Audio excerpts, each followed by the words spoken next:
The small town was quiet, and in the middle of that town, there was a dusty football ground. The ground was old, the lines on it were almost gone, and the grass was dry. But for the children and young boys of the town, it was the most special place. It was the place where dreams started. In this town, there was a football team. People laughed at this team. They were called the weakest team of the league.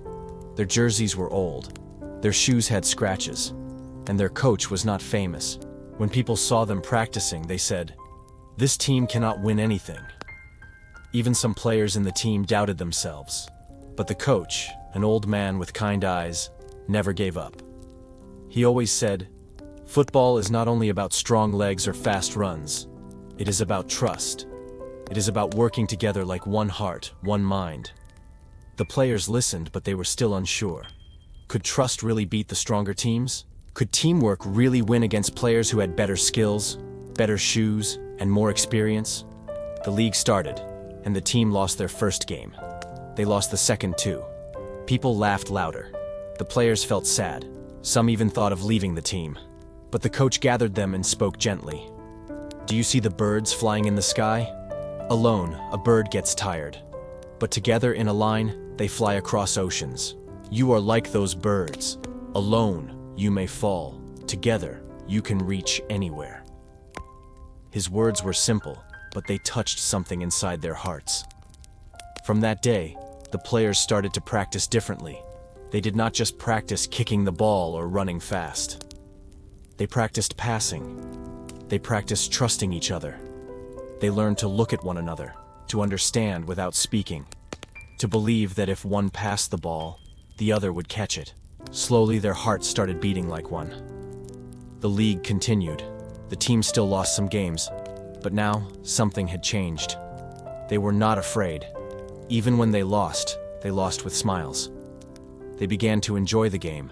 The people watching noticed too. They whispered, "This team is different now. Maybe they are still weak, but they play with love." Finally, after weeks of matches, something unbelievable happened. The team, against all odds, reached the final match. Nobody expected it. The other team in the final was the strongest of all. Their players were tall, fast, and famous. They had never lost a match. Everyone said, "The final will be easy. The strong team will win." The small-town team was called the Weak Dreamers. The night before the final, the players sat together in the small locker room. They were nervous. The coach looked at them and smiled. "Tomorrow is not just about football. Tomorrow is about showing the world who you are. Do not think about winning or losing. Think about trust. Think about playing together. If you give your heart to each other, you have already won." The next day, the stadium was full. The crowd shouted. The strong team entered first, walking like champions. The small-town team entered next, their hearts beating fast. The whistle blew, and the game began. From the first minute, the strong team attacked. They ran like the wind. Their passes were sharp, their shots powerful. Within 10 minutes, they scored the first goal. The crowd cheered. The scoreboard showed 1-0. The small-town team looked at each other nervously, but the coach's voice echoed in their minds. Trust. They started passing the ball slowly. Not rushing, not forcing. Just passing. One to another, back to another.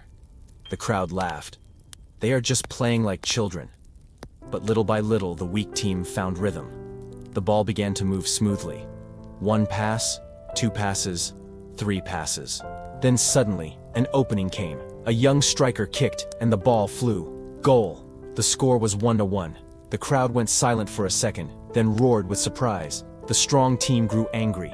They attacked harder, faster. Their power was great. They scored another goal. The scoreboard showed 2-1. The small-town team was behind again. The players felt tired. Sweat covered their faces. But in their eyes, there was no fear. They remembered the birds. They remembered the coach's words. Together, they could fly. Minutes passed. The game grew heavy. The strong team defended hard. The small-town team tried again and again but could not score. The clock ticked closer to the end. Just 2 minutes left. The crowd shouted, "It's over! The Dreamers cannot win!" But then, something magical happened. The captain of the small-town team looked at his friends. He raised his hand and whispered, "One more time. Trust me." They nodded. The goalkeeper caught the ball and threw it forward. Pass, another pass, another pass. Each player moved like water flowing in a river. The ball never stopped. The crowd watched in shock. It was as if the weak team had become one body. The last pass came to the youngest player on the team. He was small, not very fast, not very strong, but he had trust in his heart. He took a deep breath, closed his eyes for a second, and kicked with all his soul. The ball flew through the air, spinning, shining in the sunlight. The goalkeeper of the strong team jumped, but the ball slipped past his hand and landed inside the net. Goal. The stadium shook with noise. The scoreboard showed 2-2. The final whistle was only seconds away. The small-town team had done the impossible. The referee blew the whistle. The match was a draw, and according to the league rules, the championship would be decided by penalties. The players gathered, hearts pounding. The coach smiled calmly. "Remember, this is not about fear. This is about trust. Look at each other. Play together." The penalty shootout began. The strong team scored first. The small-town team scored too. Goal after goal, both teams stayed equal. Then came the last kick. If the small-town team scored, they would win. The same young boy who scored the second goal stepped forward. The crowd held its breath. His legs shook, but when he looked back, he saw his teammates smiling at him, their eyes full of belief. In that moment, his fear disappeared. He knew he was not alone. He placed the ball, took 3 steps back, and kicked. The ball flew, fast and true, and landed in the corner of the net. Goal. The weak team had won. The stadium exploded with cheers and shouts. The players hugged each other, tears streaming down their faces. They were champions. That night, the small town did not sleep. People danced in the streets, children sang, old men clapped. The weakest team had become the strongest, not because of power, not because of speed, but because of trust and teamwork. The coach looked at his players with pride. "You see," he said softly, "a single drop of water dries in the sun, but many drops together become a river that can never be stopped." The players nodded, their hearts full. From that day, whenever people spoke about football, they remembered the story of the last-minute goal. They remembered how trust turned weakness into strength, how teamwork created miracles.